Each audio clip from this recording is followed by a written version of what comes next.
Hello అండి, నమస్తే. Welcome back our channel. ఈరోజు ఎంతో టేస్టీగా ఉండే బనానా స్పాంజ్ కేక్ చేసి చూపిస్తాను. అచ్చం బేకరీ స్టైల్లో లాగా ఇంట్లోనే చాలా ఈజీగా ప్రిపేర్ చేసుకోవచ్చండి. ఇంట్లో ఓవెన్ లేకపోయినా, కుక్కర్ లేకపోయినా కూడా చాలా సింపుల్గా ప్రిపేర్ చేసుకోవచ్చు. మరి స్పాంజ్ కేక్ రెసిపీ ఎలా చేయాలి ఇప్పుడైతే వీడియోలోకి వెళ్ళి చూసేయండి. ముందుగా ఒక బౌల్ తీసుకోండి. ఇలా ఒక బౌల్ తీసుకొని ఇందులోకి ఒక 2 బనానాలు తీసుకోవాలి. ఈ అరటిపళ్ళని తొక్క తీసేసి ఇలా బౌల్లోకి వేసేసుకోండి. ఈ అరటిపళ్ళు కేక్లోకి మరీ పచ్చిగా ఉండేవి కాకుండా బాగా పండినవి తీసుకోండి, చక్కగా ఉంటుంది టేస్ట్ అనేది. ఇప్పుడు ఈ అరటికాయలు మొత్తం కూడా మెత్తని పేస్ట్ లాగా ముక్కలు అనేవి లేకుండా ఇలా చక్కగా నలిపేసుకోవాలి. ముక్కలు అనేవి అస్సలు ఉండకుండా బాగా మెత్తగా చేసేసుకోవాలండి. మనకి అరటిపండు గుజ్జు వచ్చేసి చాలా స్మూత్గా ఉండాలి కేక్లోకి, అప్పుడే చక్కగా మిక్స్ అయిపోతుంది. చూడండి, ఇలా నలిపేసుకున్న తర్వాత ఇప్పుడు ఇందులోకి ఒక 2 కోడిగుడ్లని పగలగొట్టి వేసుకోండి. ఇలా ఒక 2 కోడిగుడ్లని పగలగొట్టి వేసిన తర్వాత ఇప్పుడు ఇందులోకి షుగర్ యాడ్ చేసుకోవాలి. ఇందులోకి షుగర్ వచ్చేసి ఒక 1/2 కప్ వరకు వేసుకోవాలి. 1/2 కప్ అయితే కరెక్ట్ స్వీట్ సరిపోతుంది. ఇప్పుడు ఇదంతా కూడా చక్కగా కలిపేసుకోండి. ఈ బనానాలోకి ఎగ్స్ అలాగే షుగర్ కూడా చక్కగా కరిగేలాగా మిక్స్ అయ్యేలాగా ఇలా బాగా కలిపేసుకోండి. ఇలా కలుపుతూ ఉంటే షుగర్ అంతా కూడా చక్కగా కరిగిపోతుంది. ఇప్పుడు ఈ బనానా బ్యాటర్ని కొంచెం కలుపుకోవడానికి వీలుగా ఉండేలాగా ఒక పెద్ద బౌల్లోకి షిఫ్ట్ చేసుకోండి. ఈ బ్యాటర్ అంతా కూడా ఇందులో వేసేసుకొని ఇప్పుడు పిండి జల్లెడ పెట్టడానికి ఇలా ఒక జల్లెని సెట్ చేసుకోండి. ఇప్పుడు ఇందులోకి షుగర్ తీసుకున్న కప్పుతోనే 1 కప్పు వరకు మైదా తీసుకోండి. ఇలా 1 కప్పు మైదా వేసుకొని 1 స్పూన్ వరకు కాఫీ పొడి వేసుకోండి. ఫ్లేవర్ అండ్ టేస్ట్ బాగుంటుంది. అలాగే 1 స్పూను బేకింగ్ పౌడర్, అలాగే ఒక 1/2 స్పూన్ వరకు వంట సోడా వేసుకోండి. వంట సోడా వేసిన తర్వాత ఈ పిండి అంతా కూడా చక్కగా ఇలా జల్లెడ పట్టేసుకోవాలి. పిండిలో ఏమైనా నలకలు అనేవి ఉంటే రాకుండా ఉంటాయి. ఇలా అంతా కూడా చక్కగా జల్లెడ పట్టేసుకొని ఇప్పుడు ఇందులోకి ఆయిల్ యాడ్ చేసుకోవాలి. ఆయిల్ అనేది ఇప్పుడైనా వేసుకోవచ్చండి, లేదంటే బనానా బ్యాటర్ మిక్స్ చేసాం కదా అప్పుడైనా వేసుకోవచ్చు. ఈ ఆయిల్ వచ్చేసి 1/2 కప్పు వరకు వేస్తే సరిపోతుంది. ఈ ఆయిల్ అనేది పిండి మిక్స్ చేయకముందే వేసుకుంటే మనకి అడుగున వెళ్ళిపోతుందండి. చక్కగా కలుపుకోవడానికి కూడా వీలుగా ఉంటుంది. ఇలా అంతా కూడా చక్కగా మిక్స్ చేసుకోవాలి. పిండంతా కూడా ఉండలు లేకుండా సాఫ్ట్గా ఇలా ఫోల్డింగ్ మెథడ్లో చక్కగా కలుపుకున్నామంటే పిండంతా కూడా చక్కగా కలిసిపోతుంది. ఇప్పుడు ఇందులోకి ఒక 1/4 కప్పు వరకు పాలని యాడ్ చేసుకోండి. ఈ పాలని యాడ్ చేయడం వల్ల కేక్ టేస్ట్ అనేది ఇంకా బాగుంటుందండి. ఇలా వేసిన తర్వాత ఫ్లేవర్ కోసం వెనీలా ఎసెన్స్ని ఒక 2 డ్రాప్స్ వరకు వేసుకోండి.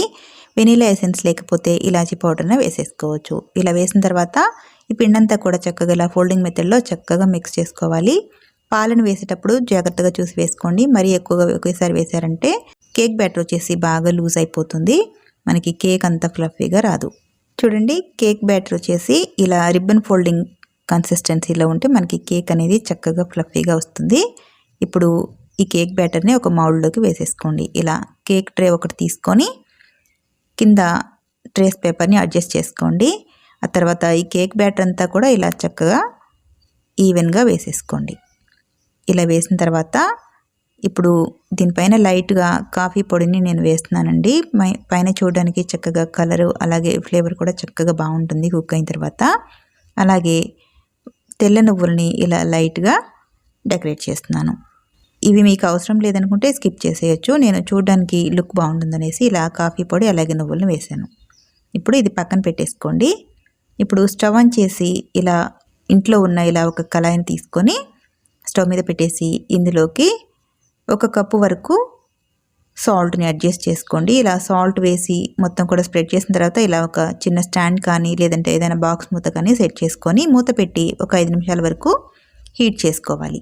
హై ఫ్లేమ్లో హీట్ చేసుకున్న తర్వాత ఈ కేక్ మౌల్డ్ ఇందులో సెట్ చేసుకొని మూత పెట్టి మీడియం మంట మీద ఒక 45 మినిట్స్ వరకు బేక్ చేసుకోవాలి. ఒక 45 నిమిషాలు అయితే కరెక్ట్గా సరిపోతుందండి ఈ కేకు ఉడకడానికి.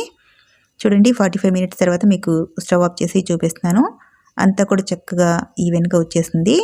చూడండి, కేక్ అంతా కూడా చక్కటి కలర్తో ఉందండి, బ్రౌన్ కలర్తో. మనం కాఫీ పొడి నువ్వులు వేసాం కదా, చాలా అందంగా ఉంది చూడడానికి. ఇలా పక్కన ఒక 5 నిమిషాలు పక్కన పెట్టేసుకొని చుట్టూరా ఎడ్జెస్ అంతా కూడా ఓపెన్ చేసుకోండి. ఓపెన్ చేసిన తర్వాత ఇలా ఒక ప్లేట్ సెట్ చేసుకొని ఇలా టర్న్ చేసామంటే కేక్ అంతా కూడా చక్కగా ఊడొచ్చేస్తుంది. అస్సలు అంటుకోదండి. మనం కింద ట్రేస్ పేపర్ వేసాం కదా, దానివల్ల కేక్ అంటుకోకుండా చక్కగా వచ్చేస్తుంది. ఇలా తీసిన తర్వాత ఇప్పుడు ఈ పేపర్ అంతా కూడా తీసేసుకోండి. చూడండి, చక్కగా మాడిపోకుండా కూడా చాలా చక్కగా బేక్ అయిందండి కేక్ వచ్చేసి. జస్ట్ ఒక 45 మినిట్స్ మీడియం ఫ్లేమ్లో కుక్ చేసుకుంటే చాలు, కేక్ అంతా కూడా చక్కగా బేక్ అయిపోతుంది. చూసారా బ్రౌన్ కలర్లో చాలా కలర్ఫుల్గా చూడడానికి బాగుందండి. చక్కటి ఫ్లేవర్ వస్తుంది కూడా కేక్. ఇంట్లోనే బేకరీ స్టైల్లో చాలా సింపుల్గా ప్రిపేర్ చేసుకోవచ్చు. రుచి అయితే చాలా బాగుంటుందన్నమాట. ఇందులో మనం బనానా కూడా వేసాం కదా, పిల్లలకి చాలా బాగా నచ్చుతుంది. కాఫీ పొడి ఫ్లేవర్తో రుచి అయితే చాలా బాగుంటుంది. చూడండి మీకు కట్ చేసి చూపిస్తున్నాను. కేక్ అనేది చక్కగా చాలా స్పాంజీగా వచ్చింది.